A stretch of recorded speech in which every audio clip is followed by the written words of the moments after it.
Quero pedir licença aqui para iniciar essa mensagem com uma pergunta extremamente previsível, pensando no dia de hoje, primeiro domingo do ano. Quero te fazer a pergunta: o que você deseja para o seu ano de 2026?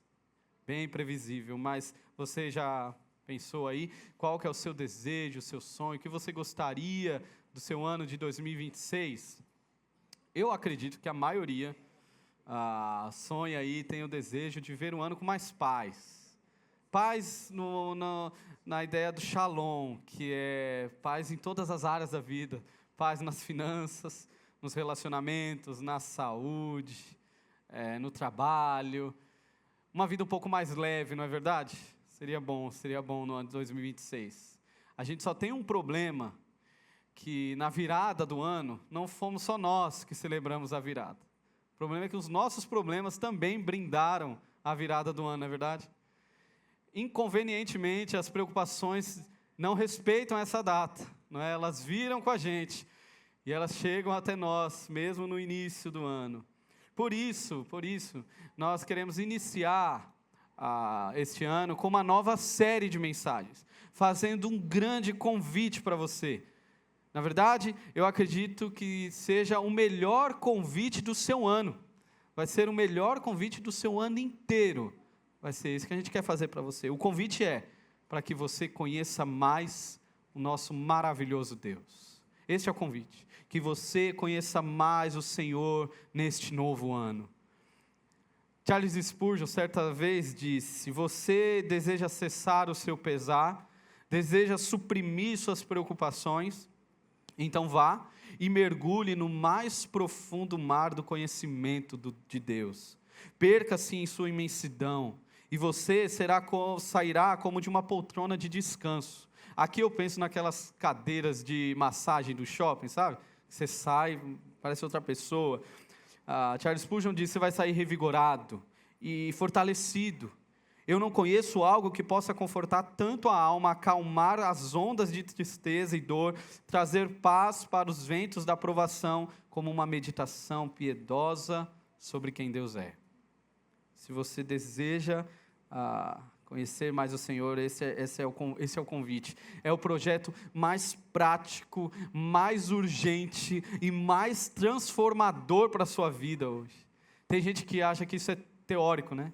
Mas o que eu faço com isso na minha segunda-feira?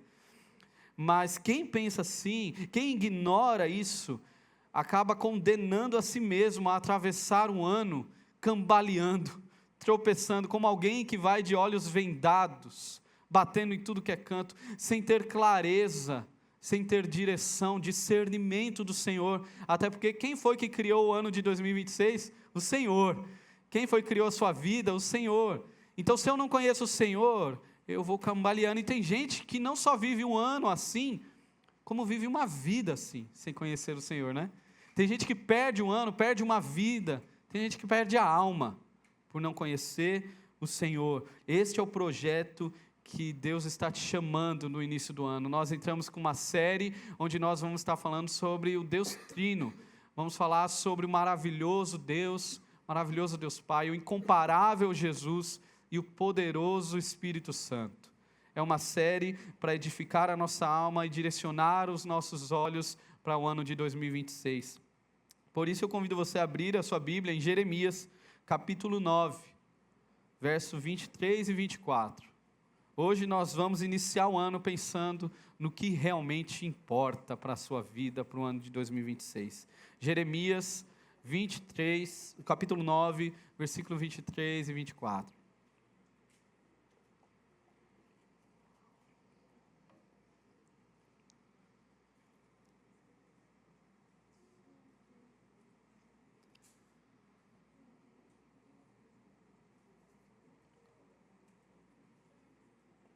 Vamos ler a palavra do Senhor. Assim diz o Senhor: não se glorie o sábio em sua sabedoria, nem o forte em sua força, nem o rico em sua riqueza. Mas quem se gloriar, glorie-se nisto, em compreender-me e conhecer-me, pois eu sou o Senhor, e ajo com lealdade, com justiça e com retidão sobre a terra, pois é dessas coisas que me agrado, declara o Senhor. Senhor, pela tua misericórdia, que o Senhor nos leve nesse tempo aqui de ouvir e prestar atenção na tua palavra, a sairmos daqui com desejo, com anseio de te conhecer mais. Que assim seja o nosso ano, guiados pela tua palavra, em nome de Jesus. Amém. Irmãos, nosso texto é simples. Aqui a gente tira 2 lições extremamente simples, muito fácil. E é uma bênção quando a gente pega uma porção assim e consegue extrair 2 lições, coisa simples. Por quê? Isso nos impede de criar desculpas diante do texto, diante da pregação, falar que não entendeu, ou falar que o pregador estava se enrolando, não conseguiu expressar com clareza. Deus está falando com clareza aqui, Deus está falando de forma muito clara. E para compreendermos melhor o peso das palavras de Jeremias, é importante a gente entender o que está acontecendo aqui quando Jeremias escreveu isso. Qual era o contexto ali naquele momento? Deus tinha levantado Jeremias como um profeta ali para pregar para um povo que estava profundamente endurecido por conta do pecado. Israel já havia sido dividido. Israel agora eram 2 reinos, o reino do norte, 10 tribos, e o reino do sul, em cima Israel, no reino do sul, Judá, e o reino do norte já havia caído para a Síria, ou seja, um povo, que era o povo de Deus, já havia caído, já era, agora restava esse povo, o reino do sul, e é para esses que Jeremias está pregando. O alerta era: o que aconteceu com o norte vai acontecer com vocês por conta do pecado de vocês. Mas este povo era um povo endurecido, um povo que não prestava atenção, os olhos deles estavam vendados por conta do orgulho, eles eram muito confiantes neles mesmos, porque eles tinham um templo. O templo que marcava lá naquele período, no Antigo Testamento, marcava a presença do Senhor, estava com o reino do sul. Então eles entendiam que nada vai nos destruir. O reino do norte se deu mal, mas a gente tem um templo. E a pergunta que Jeremias vai trazer, denunciando tudo para eles, será que o templo seria suficiente para compensar o pecado, a rebeldia, a incredulidade daquele povo? Que a gente vê na história que não seria. Não seria. É um contexto crítico aqui, um cenário crítico qual Jeremias está falando. Era necessário uma mudança total, não reajustes. Não era reajustar aqui e ali, uma mudança total, um arrependimento profundo. E aí, para isso, Jeremias traz aqui verdades simples, diretas, mas inegociáveis. Verdades atemporais, que servem para aquele período, mas servem para nós, na nossa cultura, no tempo de hoje. Por isso eu te convido a gravar essas 2 verdades, a gravar essas 2 ordenanças para você neste ano. Você pode ser prático aí, quem sabe anotar num papel ou celular, mas cuidado com o celular, que ele vai tentar te distrair. E você pode gravar no coração, com certeza, 2 verdades simples, do que não importa, você precisa saber, o que não importa para o seu ano de 2026 e o que realmente importa para o seu ano de 2026. Eu quero começar falando, então, primeiro pelo que não importa. O que não importa para o seu ano de 2026? Está lá no verso 23 que a gente leu, olhe comigo. Assim diz o Senhor: não se glorie o sábio em sua sabedoria, nem o forte em sua força, nem o rico em sua riqueza. Irmãos, esse verso ele é muito subversivo à mentalidade do mundo. Porque o que está dizendo aqui é que aquilo que o mundo importa, para Deus, não importa. Aquilo que o mundo encontra valor, para Deus não há valor. O problema de Judá não era falta de aviso. Eles receberam diversos avisos. Só que eles eram um povo que se achavam sábios. Eles se achavam sábios, mas eram cegos. Eles se achavam fortes por conta dos seus feitos militares, alianças políticas, mas eram extremamente fracos. Eles se achavam ricos. Eles achavam que o patrimônio, a riqueza deles, os tirariam de qualquer problema. E olha que eles viviam num período relativamente de paz, um período aí de prosperidade. Talvez aí fosse o problema, não sei. A bonança os iludiu, os confundiu, a estabilidade anestesiou essa turma. E convenhamos, quantas vezes nós não amamos aquilo que nos parece dar segurança, né? nos parece dar controle, segurança? Quantos não vivem por isso? Mas basta uma crise, que aquilo que parecia tão sólido, agora é tão frágil. A gente vê as ilusões começando a ruir. Por quê? Porque Deus não está nem aí para isso. Deus não se impressiona com a nossa conta bancária. Deus não se impressiona com a nossa força, com o nosso status. A gente que gosta disso, né? Nós que gostamos disso, nós valorizamos fama, status, né? A gente que corre atrás para tirar foto com pessoas que nem fazem questão da nossa existência. E aí passa aqueles constrangimentos, né? Quantas vezes a gente vê isso? Aqueles constrangimentos, aquelas coisas esquisitas. Mas Deus não se importa com isso. E veja, o problema não é ter sabedoria, não é ter recursos, obviamente, não é ter força. O problema é que o nosso maldito coração corrupto sempre quer nos levar a descansar nisso, colocar a nossa segurança nisso, o tempo todo. Ele está querendo nos enganar, falando que é nisso que a gente deve encontrar suficiência. E aí, nisso a gente não encontra suficiência, a gente encontra orgulho, na verdade. Nós nos tornamos orgulhosos. Olhamos e pensamos, não, até que não preciso tanto de Deus aqui. Eu sei fazer acontecer, nem preciso disso. E olha como Deus age com os orgulhosos. Abominação é ao Senhor todo arrogante de coração. É evidente que não ficará impune. Provérbios 16:5. O Novo Testamento reafirma este princípio. Deus resiste aos soberbos, mas concede graça aos humildes. Tiago 4:6. Nós temos muitas pessoas que acabam planejando o ano inteiro guiados por aquilo que para Deus não importa. Alguns organizam seu ano pensando na sabedoria humana. Olha, se eu estudar mais, se eu fizer mais este curso, mais aquilo, aí sim eu vou encontrar segurança. É aqui que eu vou encontrar segurança. Outros pensam na sua força. Se eu me mantiver tudo sob controle, se eu estiver forte emocionalmente, psicologicamente, aí sim eu vou conseguir enfrentar as coisas. O problema é que a força humana, ela sempre nos deixa na mão na hora que precisamos, né? A gente vai bem, está tudo bem, estamos fortes, mas quando vem a pancada, o que a gente se vê? Fraco. A gente não dá conta. Tem outros que vão se garantir nas suas riquezas. Eles pensam, se eu ganhar um pouquinho mais, mas só um pouquinho mais agora, só mais um pouquinho, se eu tiver uma reserva emergencial um pouquinho maior, agora só mais um pouquinho, aí o dinheiro vai pagar tudo. O dinheiro vai pagar minhas contas, e o dinheiro paga as contas, mas o dinheiro não compra paz, não compra paz. Basta você aconselhar pessoas que têm dinheiro e que estão desesperadas porque não encontram paz, que você vai ver isso. Que a paz não se dá pelos nossos recursos. E o resultado de tudo isso é sempre o mesmo. Quando essas coisas falham, e elas falham, o nosso ano se desmorona. Não é? Se a gente, quantas conversas a gente tem, e aí você vai perguntar, como foi o ano? E como foi no finalzinho, você pergunta, como foi esse ano? Não, foi muito ruim. Tudo deu errado. Aí você pergunta, mas tudo deu errado? O que deu errado? Você sempre vai encontrar um coração no lugar errado. Porque a despeito das coisas que dão erradas, o cristão, ele encontra em Jesus um lugar que ele consegue olhar mesmo para a bagunça que foi, ele encontra paz. Ele encontra sentido, esperança, alegria. Para o cristão não deu tudo errado. Mesmo que as coisas não cooperaram ali, mesmo que as coisas não foram como a gente planejava, o Senhor continua reinando. Cuidado, irmão, cuidado para não viver o ano de 2026 para aquilo que não importa. Cuidado, muitos estão vivendo para aquilo que não importa.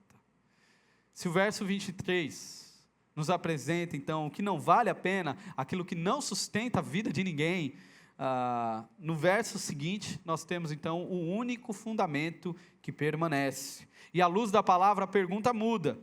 Ok, eu entendi, Deus. Eu entendi que não é para eu viver por essas coisas que elas não importam. Elas estão no seu devido lugar. Sabedoria, força, riqueza e qualquer outra coisa. Elas estão ali, devem estar ali no seu devido lugar, mas elas não são o suprassumo da minha vida, elas não importam, não são um peso maior no meu coração, não devem ser, ok, entendi. Mas então, vem a segunda, que aí você anota no seu coração aí, o que então importa, o que realmente importa para o seu ano de 2026. E aqui é onde eu quero gastar mais tempo, porque é nisso que importa. Verso 24, leia comigo aí.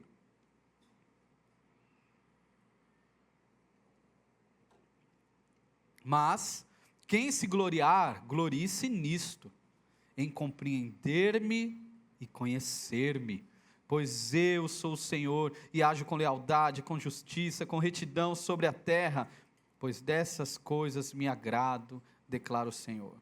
O nosso Deus, mais uma vez se revelando aqui, Ele diz quem é. Eu sou um Deus leal. A palavra lealdade, aí algumas outras versões, traduções, misericórdia, a palavra é hesed, é a lealdade mesmo para com aqueles que são desleais para com Ele. É isso que Ele está falando, eu sou esse Deus. Eu sou leal mesmo diante das suas deslealdades.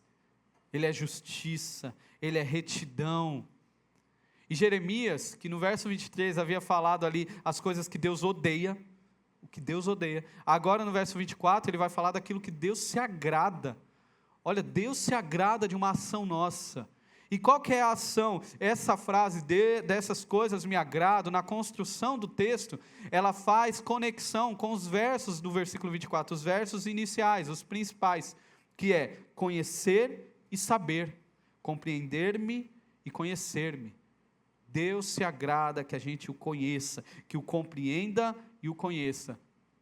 Compreender, aqui, saber e conhecer são sinônimos. O que é saber? Qual a diferença de saber e conhecer? É a mesma coisa, são sinônimos. Aqui é um recurso literário aqui de figura de linguagem, para reforçar a ideia. A ideia é reforçar o que Deus está falando aqui. É como se eu te perguntasse, você conhece o João? Aí você vai falar assim, não, conheço, eu vi ele na igreja, conheci ele na igreja, esses dias, cumprimentei e tal, gente boa. Aí eu paro você e falo assim, não, você conhece o João, você conhece, ali você já dá um passo para trás, né? Não, acho que eu não conheço o João, não. Você já até pergunta, o que o João fez? Existem níveis de conhecer, níveis de conhecimento, que a gente sabe, não é?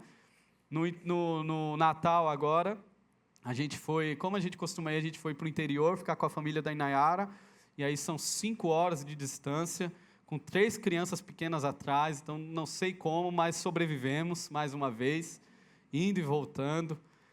E nessas 5 horas nós nos tornamos, eu e Nayara, recriadores, dirigindo, mas ao mesmo tempo recriação ali, fazendo e acontecendo, sem tela ainda, aquela bagunça, quando eles dormem a gente descansa, eles voltam, e liga o som e brinca, e olhando a paisagem, tem muita coisa para ver, 5 horas, né? E já tem as montanhas, que tem as suas histórias, tem a montanha do gigante adormecido, do vulcão, que a gente tem que passar rápido, senão o vulcão vai explodir. E dessa vez, a gente passando, os meninos perguntaram, papai, mas você conhece essa montanha? Eu falei, conhece, a gente já passou aqui. Ele falou, não, mas você já foi lá? Perceba o nível de conhecimento. Você já foi na montanha? Eu falei, não, já passei, a gente passa por ela, mas eu nunca fui na montanha.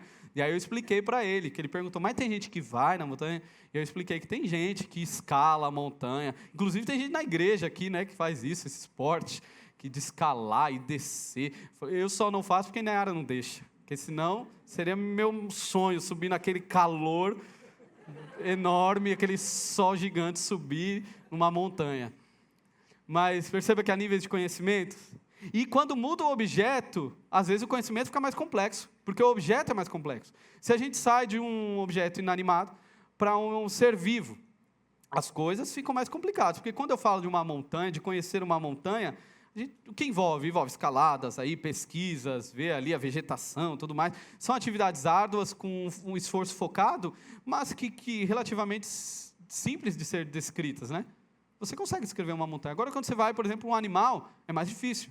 Porque o animal, você tem que conhecer a história, você tem que conhecer se tem dono, como que o dono cria, como é que é, quais são as reações do animal.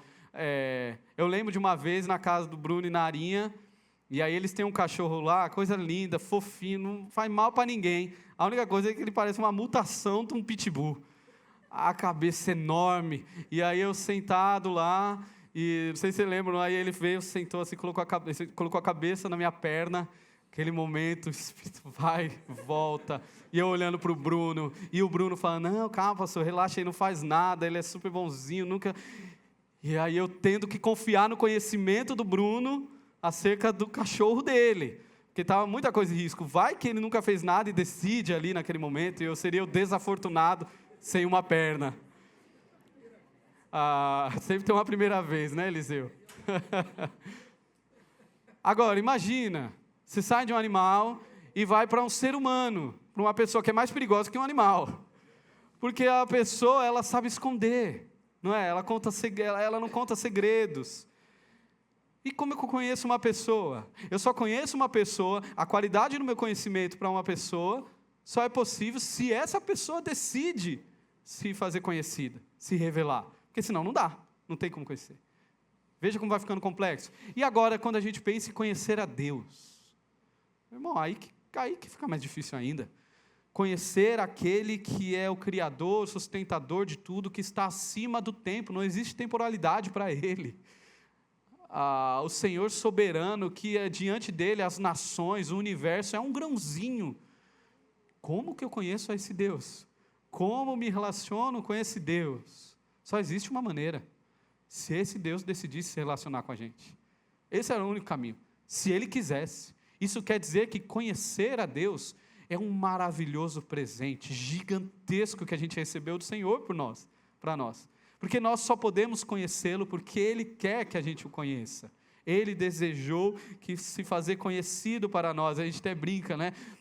Eu sempre falo no curso de Fundamentos, se é possível explicar a Deus, a gente lembra da musiquinha, né? Ninguém explica, mas na verdade é possível. Por quê? Porque Deus decidiu se explicar. Deus decidiu se revelar nas Escrituras e falar que Ele é leal, que Ele é justo, que Ele é reto, que Ele nos ama, a despeito das nas nossas cabeçadas que a gente dá. Este é Deus que decidiu se revelar. Ele chegou a um homem que não estava entendendo nada, e pergunta para ele, Moisés pergunta, mas e aí, eu vou lá, mas eu falo, qual é o seu nome? E Deus fala para ele, diga que o eu sou o que sou te enviou. Irmão, que grandiosidade, que não dá nem para explicar isso, porque Ele é o único que pode ser. Nós tentamos ser alguma coisa a vida inteira, mas nós não somos. Desde criança a gente tem essa crise, não é? O que você vai ser quando crescer? E aí a gente cresce, a gente descobre que a gente não é aquilo, a gente ainda tem crise, mas e se eu fosse aquilo? Porque a gente não é, a gente está. Ou você está em Cristo Jesus, ou você está em outra coisa. O único que pode afirmar que é pela sua própria existência é Deus. E esse Deus se revela, eu sou o que sou. O Deus soberano decidiu se revelar. Talvez você já esteja bem familiarizado com a Bíblia já há anos, mas há aquele dia, e quem sabe você já viveu esse dia, o dia que você chega, você acorda para um fato assustador e maravilhoso, de que Deus fala com você. Deus fala por meio da palavra. Você pode estar já acostumado, mas aí você se depara com Deus vivo, porque aqui é o texto teopneusto, soprado por esse Deus soberano. Deus nos fala por meio da palavra e Deus está falando comigo. Isso nos coloca no nosso lugar, não é verdade? Assim como Isaías, a gente olha para Deus e fala, ai de mim, cara. Ai de mim, um homem de lábios impuros, tanta coisa ruim que já saiu da minha boca, do meu pensamento, que veio de um contexto de pessoas impuras, e eu ouvi o Senhor, eu vi o Senhor, ai de mim. Ver o Senhor, ouvir o Senhor nos coloca no nosso lugar de pecaminosidade, de fraqueza, de rebeldia, de corrupção, de engano, de mentira. Nós somos colocados no lugar. Por isso, no final das contas, não dá para pagar o nosso débito de pecado, de sujeira, de corrupção, com nota falsa diante de Deus. Não vai dar para você chegar e falar assim, não, mas em 2025, eu fui todos os cultos de domingo. Eu tenho ajudado, olha como eu tenho sido, nem sou muito ganancioso, minha renda é para ajudar outros, eu participo de ações, projetos, eu sirvo aqui, eu sirvo na igreja. Nada disso importa, se a pergunta que for feita para você for, mas cadê Jesus em você que eu não te vejo? Eu não vejo Jesus em você, eu vejo alguém buscando se salvar. A pergunta mais importante é, onde está o nosso relacionamento com esse Deus Emanuel, que é Cristo Jesus, o Deus que a gente pregou no Natal, o Deus Emanuel que se fez carne, Deus presente, e que veio para se relacionar conosco. Este é o ápice da vida. Este é o maior presente que a gente poderia receber do nosso Deus. O próprio Jesus diz em João 17, qual é a vida eterna? O que é a vida eterna? A vida eterna é conhecer a Deus, conhecer ao Senhor. E a vida eterna começa agora. Esse é o convite. Talvez alguns fiquem confusos ou preocupados, o que vai ter no céu, como que vai ser, será que vai ser monótono, porque vai ter futebol, vai ter churrasco? Pense aí que você precisaria de muitas, milhares e milhares de eternidades para conhecer um Deus eterno, e ainda assim não seria suficiente, porque todo dia, todo momento é novidade de vida no conhecimento de Deus. Conhecer a Deus é enriquecer a alma, é se maravilhar, embevecer o coração de um jeito. Este é o conhecimento de Deus para mim, para você. Esta é a chamada, uma experiência. A chamada de Jesus ecoou o salmo: provai e vede que o Senhor é bom. E provar aqui não é fazer prova. Não, quem somos nós para fazer prova? É experimentar.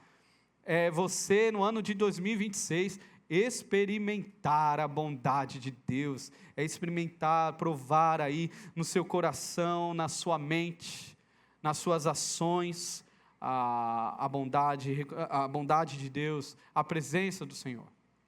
Veja que o conhecimento de Jeremias aqui, compreender e conhecer a Deus, não é apenas conhecer fatos, são fatos que vêm na mente e descem para o coração. Mas como que eu faço isso, Pedro? Porque talvez você, cristão, batista, ortodoxo, aí, já tenha vários fatos na cabeça acerca de Deus, já conheça muita coisa sobre Deus. Mas como que eu faço para isso descer para o coração? Você precisa pousar nessas verdades e meditar no seu coração. Você precisa gastar tempo ouvindo o Senhor.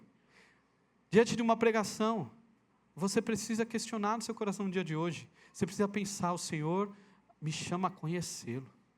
O Senhor, esse Deus, isso parece até inconcebível. Eu travo um pouquinho quando eu penso nisso. Como assim?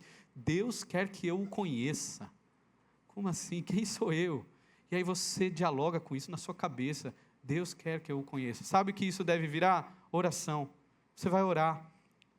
Deus, o Senhor está falando isso para mim. E o Senhor sabe o quão distante eu estou, o quão meu coração está frio, como eu preciso conhecer mais o Senhor. Me ajude, Deus, nesse ano. Me ajude a conhecê-lo mais. Me ajude a fazer o que eu não estou fazendo. E isso termina onde? Em louvor. Por isso que o culto, por isso que todo domingo você faz isso, cara. Você vem, escuta a palavra, Deus fala com você, você responde como? Orando, cantando. Por isso você deve abrir a sua boca e louvar ao Senhor. Você está respondendo, e neste processo todo, a verdade está saindo daqui apenas e habitando nos seus afetos, nos seus amores, nas suas decisões. Por isso que é muito prático. Isso é muito prático. E quanto mais eu conheço o Senhor, mais eu enxergo a vida na perspectiva dEle. E é um conhecimento qualificado. Tem aquele cuidado que a gente tem que ter. Tem alguns batistas, né? A gente conhece bastante, mas às vezes falta vida. E um conhecimento com pouca vida é muitíssimo inferior do que pouco conhecimento com muita vida. Perceba, o problema não é o conhecer, o problema é conhecer sem vida, conhecer sem relacionar com. Não é para saber, para um debate, para se achar maior do que na sua família, você sabe mais, não. É um conhecer que nos leva, como o Charles Spurgeon falou, a cair numa imensidão, um oceano de relacionamento com Deus. Este é o convite, saborear, provar do Senhor. Mas veja, tem algo mais bonito do que conhecer a Deus. Tem uma coisa que é mais linda do que conhecer a Deus. Sabe o que é? Saber que Ele te conhece. Isso é lindo demais. É um conforto indescritível. Saber que Deus tem o meu nome gravado em suas palmas, que Deus me ama a este ponto, que o meu nome está lá com Ele, Ele me conhece, Ele me ama, e Ele me conhece plenamente, ainda assim me ama profundamente, e graças a Deus, Ele me conhece como você não me conhece, porque Ele me conhece nos meus pecados, e você não. Ele me conhece no pior de mim, no pior que há em mim, e mesmo assim eu não consigo desapontá-lo, eu não consigo afastá-lo, porque o seu amor transcende até as minhas falhas e me chama para perto, para me transformar, para me parecer com Jesus, para dizer não ao pecado. Mas quando eu caio, eu tenho nele um Pai, o Deus que é soberano, é Pai e cuida e nos guarda. Mesmo Ele vendo toda a minha corrupção, vendo toda a sua corrupção, toda a corrupção que ninguém vê no seu coração, Ele vê. E aí sabe o que Ele faz? Ele entrega Cristo Jesus E no texto diz que Cristo Jesus foi entregue enquanto nós ainda éramos pecadores. Não é quando você estava bonzinho. Enquanto você estava no pecado, Cristo Jesus foi entregue por amor, para te salvar. Jesus Cristo morreu na cruz para me salvar, para te salvar. Isso é conhecer a Deus, isso é ser conhecido por Deus. Se você deseja conhecer mais este ano, fica aí alguns caminhos. Primeiro, você precisa ouvir e receber a palavra. Ouvir ao Senhor e recebê-la. O que você está fazendo aqui, numa atitude ativa, numa ação ativa. Não algo passivo, como alguém que escuta e esquece. Você precisa se envolver com a palavra de Deus. Deus se revelou por meio da sua palavra. Ou a gente entende isso nesse ano, ou se não, a gente precisa lidar com as distrações, meu irmão. Nesse ano de 2026, você precisa lidar com as distrações no seu coração. E nós somos tentados o tempo todo. No curso que a gente teve aqui ano passado sobre isso, eu vejo como um dos maiores desafios. Não só para mim, para todo mundo que eu converso, o desafio de se desprender das distrações. E distração é coisa de Satanás. Quem quer que você viva o ano 2026 distraído é Satanás. Você é chamado a crescer, a conhecer mais, não ficar lá. E você conhece a Deus por meio da palavra, você não conhece por meio de vídeos de TikTok. Você conhece a Deus por meio da palavra, do livro, do texto. Você precisa amar, você precisa aprender a amar a palavra, porque Deus se revelou aqui. Você também pode e deve encontrar na palavra o caráter e a obra de Deus, e se maravilhar nisso. Por isso que a gente vai estar pregando. Nesses próximos domingos, a gente vai estar pregando sobre isso, sobre o caráter de Deus, para a gente relembrar, fortalecer o nosso coração, quem Deus é, as características de Deus, sua lealdade, sua eternidade, sua justiça, seu amor. É disso que a gente quer falar nesse início de ano, sobre quem Deus é, porque nós cremos que o que importa é encontrá-lo na palavra, encontrar e encher o nosso coração do seu caráter, da sua obra, e preencher a nossa alma com isso. Outra ação, você precisa aceitar o convite de obediência. Não é só ouvir, é obedecer. Conhecer ao Senhor é obedecer. E às vezes não é fácil. A gente cantou aqui, né? Viver em santidade, que o nosso prazer é isso, é consagrar. Mas não é fácil. Tem hora que não é fácil, não é? Mas o convite continua o mesmo. Você precisa crescer em obediência, em renúncia, e lutar contra o seu próprio coração. Por fim, reconhecer e se deleitar no Senhor, no amor de Deus. Se deleite no amor de Deus. No ano de 2026, lembre-se que você é amado e que neste amor você encontra tudo o que precisa para viver. Você não precisa de falsas seguranças. E olha que se você for igual eu, você vai ser muito tentado. Eu sou o tempo todo tentado a achar que a minha segurança está aqui, está ali. Eu preciso disso, eu preciso só mais daquilo. E a minha cabeça vai, aí eu acabei de pregar sobre isso, mas na semana eu já estou preocupado, achando que o que me define é isso, o que define o futuro da minha família é isso. Ai meu Deus do céu, preciso regular minha cabeça, me arrepender novamente. Que você compre a briga aí, que você lute, que você não passe essa vida alheio, não passe o ano, não perca o ano de 2026, que você decida escalar a montanha, conhecer mais, não só passar como um viajante e contemplar lá na paisagem, não, eu quero conhecer mais, quero conhecer e prosseguir em conhecer. Esta é a chamada do ano de 2026 para você, para a sua casa, para a sua família. Dominicalmente a gente vai estar aqui com esse propósito, conhecer e prosseguir em conhecer ao Senhor, que o seu coração seja cheio disso, e eu quero orar por isso também. Vamos orar. Senhor, obrigado, Deus, obrigado pelo teu amor. De forma assombrosa, o Senhor nos alcançou, nós criaturas. Quem somos nós? Pecadores, não merecíamos nada senão a sua ira, e o Senhor decidiu se revelar a nós, se fazer conhecido. O Senhor mais ainda entregou Cristo Jesus na cruz, para nos dar salvação, para não vivemos para nós mesmos. Muito obrigado pelo teu amor, Senhor. Eu oro pelos meus irmãos aqui, por nós, para que nesse ano de 2026 eu entenda o que realmente importa, que é conhecer o Senhor, conhecer o Deus revelado ali para Moisés e que continua a se revelar para nós, encontrar vida, encontrar esperança mais um ano, encontrar alegria. Me ajude, Deus, a lutar contra os falsos amores no meu coração, me ajude a dizer não àquilo que não importa e dizer sim ao Senhor. Eu oro assim pelos meus irmãos também, que o Senhor escute o nosso clamor, que o Senhor escute o nosso coração, o coração que hoje clama a Ti, que o Senhor nos dê um ano de conhecimento na graça do Evangelho, em nome de Jesus.